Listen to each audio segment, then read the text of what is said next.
성경은 드라마다 26번째 시간 오막 교회의 선교 왕에 대한 소식이 전파되다. 성경 이야기 안에 놓인 우리 이야기입니다. 먼저 바울 이후로 계속되는 초대교회 이야기를 살펴보고자 하는데요. 사도행전의 끝은 이렇게 기록되어 있습니다. 하나님의 나라를 전파하며 주 예수 그리스도에 관한 모든 것을 담대하게 거침없이 가르치더라. 이 사도행전 이야기는요, 이 로마에서 가택연금 상태에 있는 바울이 하나님 나라 복음을 가르치는 것으로 마무리됩니다. 누가는 이렇게 해서 처음 몇십 년 동안에 이루어진 이 교회의 선교에 대한 이야기를 마무리하는 것이죠. 그리고 나서 사도행전 이후의 이야기입니다. 이 바울에 의해 로마에서 복음이 공개적으로 선포되었는데요. 복음이 로마 제국의 중심지로부터 로마 전역으로 나아갈 준비가 되었음을 나타내는 것이죠. 즉 사도행전의 마지막은요. 담대하게 거침없이 예수님에 대해 가르치고 하나님 나라를 전파하는 일이 하나님 나라 백성의 삶 속에서 지속될 것임을 보여줍니다. 우리 역시 사도행전에서 시작된 이야기의 한 부분입니다. 우리도 그 이야기의 일부가 되도록 그리고 하나님 나라의 사명을 계속해서 담당하도록 초청받았기 때문입니다. 따라서 성경 이야기는 현재 우리 이야기와 상관없는 그런 이야기가 아닙니다. 성경의 세상은 우리의 세상이고요. 성경의 하나님 나라 이야기는 우리의 이야기이기도 합니다. 즉, 하나님 나라 복음은 온 세상 속으로 퍼져나가는데요. 성경 이야기는 참되고 포괄적인 이야기입니다. 우리 인간 공동체는요, 역사의 의미와 목표를 말해주고 인간 삶의 방향과 틀을 제시해주는 어떤 특정한 포괄적인 이야기를 가지고서 살아갑니다. 여기서 세속 이야기와 성경 이야기 사이에 충돌이 일어나는데요. 즉, 하나님을 멀리하는 세속적 이야기 속에서 삶을 형성하고 살아가거나 아니면 하나님을 중심으로 하는 성경적 이야기 속에서 삶을 형성하고 살아가거나 한다는 것이죠. 결국 대결 구도 속에 놓인 우리 이야기인데요. 우리 그리스도인들은 성경 이야기를 통해 우리의 삶을 형성하든지 아니면 현대 서구 세계의 세속 이야기 속에서 성경 이야기마저 왜곡시키든지 둘 중 하나를 선택하는 삶을 살게 됩니다. 그리고 우리는 우리 이야기를 성경 이야기 속에 올바로 놓도록 해야 합니다. 우리의 삶이 성경으로 세워지고 형성되도록 해야 하고요. 그렇게 하려면 성경 이야기를 잘 알아야 하고 성경 이야기를 삶 속에서 경험해야 합니다. 여기서 성경으로 우리 삶을 형성하기 위해서는요.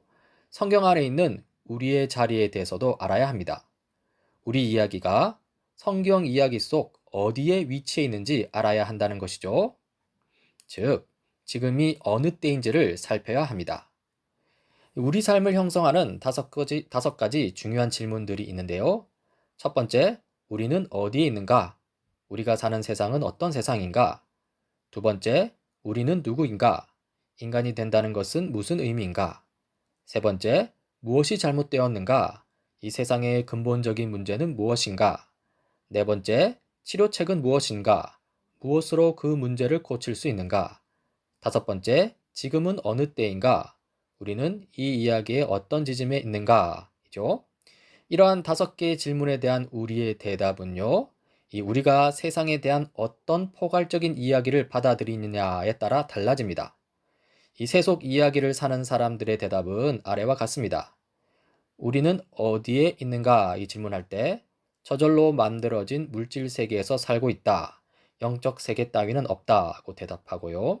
우리는 누구인가? 질문할 때 우리는 긴 시간 속 우연한 진화의 산물이다. 이 궁극적인 삶의 목적 따위는 없다고 대답합니다.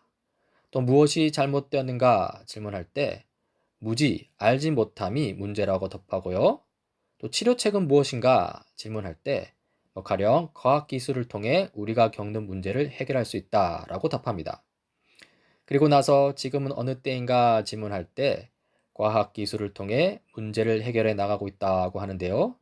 그러나 정말 그러한지 우리는 돌아보게 됩니다. 하지만 성경 이야기를 사는 사람들의 대답은 다음과 같습니다. 우리는 어디에 있는가 질문할 때 하나님이 창조하신 세계에서 살고 있다고 답하고요. 우리는 누구인가 질문할 때 하나님의 형상으로서 세상을 하나님의 뜻대로 다스릴 목적을 지닌다고 답합니다. 또 무엇이 잘못되었는가 이렇게 질문할 때 우리의 죄와 탐욕으로 세상이 타락했다고 답하고요. 또 치료책은 무엇인가 질문할 때 예수 그리스도의 십자가에서 절정을 이루는 삼위 하나님의 구속 사역으로 죄의 문제를 해결하고 하나님 나라를 회복한다고 답합니다. 그리고 나서 지금은 어느 때인가 라는 질문에 답하죠. 이 지금은 어느 때인가 라는 질문에 대해서 좀 살펴보자면요. 우리는 성경 드라마로 표현되는 이 하나님의 구속 사역이 이 5막까지 펼쳐진 것을 보았습니다. 1막 창조, 2막 죄로 인한 타락, 3막 이스라엘의 이야기, 구약 이야기죠. 4막 예수 그리스도의 이야기, 신약 이야기, 또 5막 교회 이야기, 오늘날 현재 우리 이야기, 6막 완성된 하나님 나라 이야기, 또 언젠가 미래 이야기죠. 우리는 5막 이야기의 끝부분을 살면서 이 6막에서 완성될 하나님 나라를 향해 나아가고 있습니다. 따라서 우리는 하나님의 뜻을 따라 5막을 만들어가며 살아야 합니다.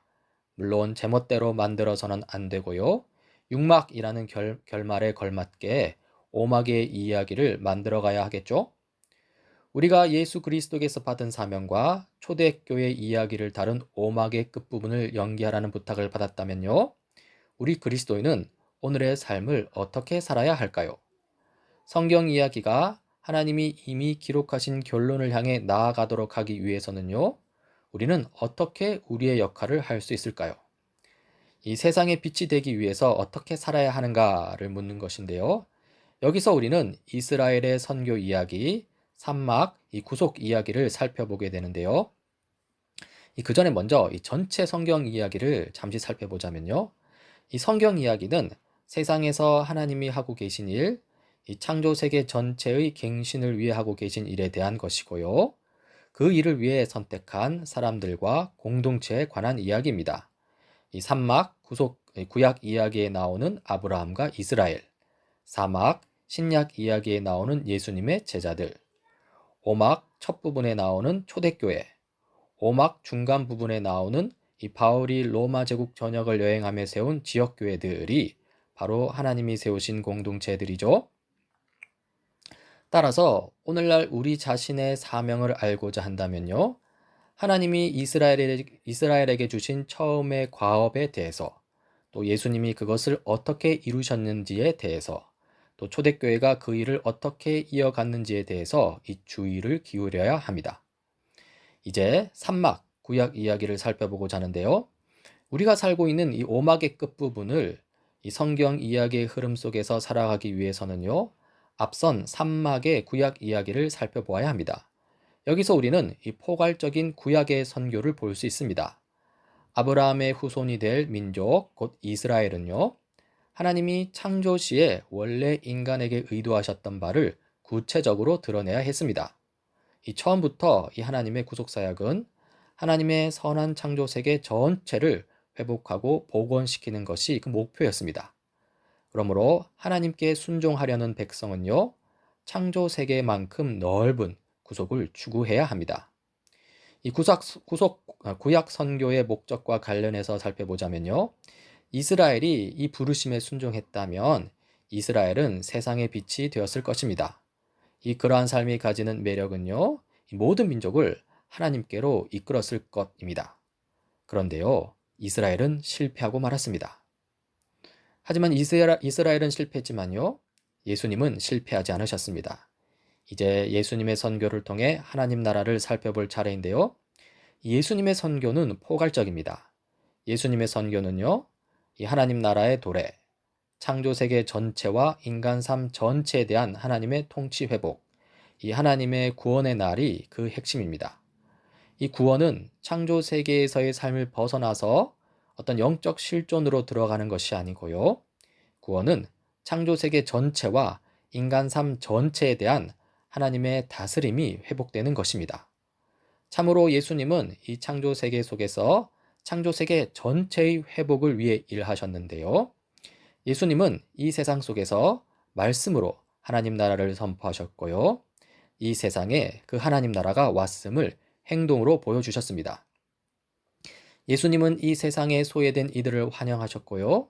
이 세상 속에서 하나님 나라 공동체를 만드셨습니다. 예수님은 세상 속 하나님 나라 공동체 안에서 신실하게 살아가는 법을 교훈과 모범으로 가르치셨고요. 또 예수님은 당대의 우상 숭배 문화적인 문화로부터 도피하지 않으시고 직접 그 문화에 도전하시며 그 문화를 이겨내기 위해 고난 받으셨습니다. 그렇게 하시면서 예수님은 제자들을 모으셨는데요. 이스라엘은 실패했지만 예수님은 실패하지 않으셨다고 했죠. 예수님은 이스라엘을 향한 하나님의 목적을 이루셨고요. 그런 다음에 예수님은 예수님의 제자들로 이루어진 공동체를 모으시고요. 이 제자들에게 예수님이 시작하신 일을 계속하라는 과제를 주셨습니다. 따라서 제자들, 곧 우리들이 해야 할 일이 나타나는데요. 우리는 예수님이 만드신 공동체의 일부이고요. 예수님의 선교를 이어가야 하는 제자들의 과제는 우리의 과제이기도 합니다. 우리는 1세기 예수님의 선교 이야기를 오늘날 우리 삶에 적용하기 위해서 이 상상력과 창의력을 가지고 그 사명을 이루어 가도록 해야 합니다. 어떤 신학자는 다음과 같이 말합니다. 예수님은 엄격한 행동 모델을 세워놓지 않으셨다. 오히려 말과 행동으로 하나님 나라의 복음을 선포해야 하는 새롭고 다른 역사적 상황 가운데서 제자 공동체가 창의적인 방식으로 예수님의 행동을 이어가도록 이 제자들을 격려하셨다. 이제 제자들이 하나님 나라를 신실하게 증거해야 합니다. 이 초대교회의 선교, 그 선교를 이어가야 하는데요. 제자들 그리고 우리는요, 이 성령의 오심과 예수님의 재림 사이를 살고 있습니다. 이 초대교회는 성령 강림과 함께 하나님 나라의 구원을 미리 맛봅니다. 그리고 초대교회는 예수님 재림과 함께 이루어질 하나님 나라의 성대한 잔치를 기다리고 있는데요. 여기서 교회의 모습이 특징지어집니다. 이 성령과 함께하는 교회는요, 다가올 잔치를 미리 맛보며 즐기면서 미래의 완성될 하나님 나라가 어떤 모습일지를 미리 잘 보여주게 됩니다. 이 교회의 삶은 마치 미개봉 영화를 몇 분짜리로 요약한 영화 예고편과 같다는 것이죠. 물론 개봉 영화는 하나님 나라의 완성, 잔치를 가리킵니다. 이 초대교회 공동체는요, 그리스도 안에서 새 삶을 세워가기 위해 성경과 기도와 교제와 성찬에 헌신하면서 하나님 나라에 대한 건전한 증인의 삶을 만들어 갑니다. 그 결과 초대교회 공동체는 수많은 새로운 회심자들을 끌어들이고요. 그렇게 함으로써 예수님 재림과 함께 완성될 하나님 나라를 효과적으로 잘 보여줍니다. 이때 교회의 선교는 포괄적입니다. 우리는 교회의 선교를 타 문화권 선교로만 제한해서는 안 되고요. 이 교회의 선교는 이 정치와 시민권에서, 경제와 비즈니스에서, 교육과 학문에서, 가정과 이웃에서, 미디어와 예술에서, 여가와 놀이에서, 그 모든 영역에서 이 하나님의 새롭게 하시는 능력을 구체적으로 드러내는 것이 되어야 합니다. 이러한 포괄적인 선교는 광범위한 영적 전투를 초래하고 맙니다.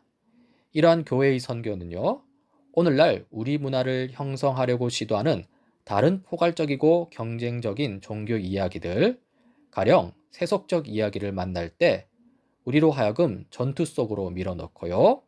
그 가운데 고난받는 삶을 살게 할 수도 있습니다. 하지만 이 폭넓은 사명은 포기될 수 없습니다. 우리 존재의 중심이 되어야 합니다.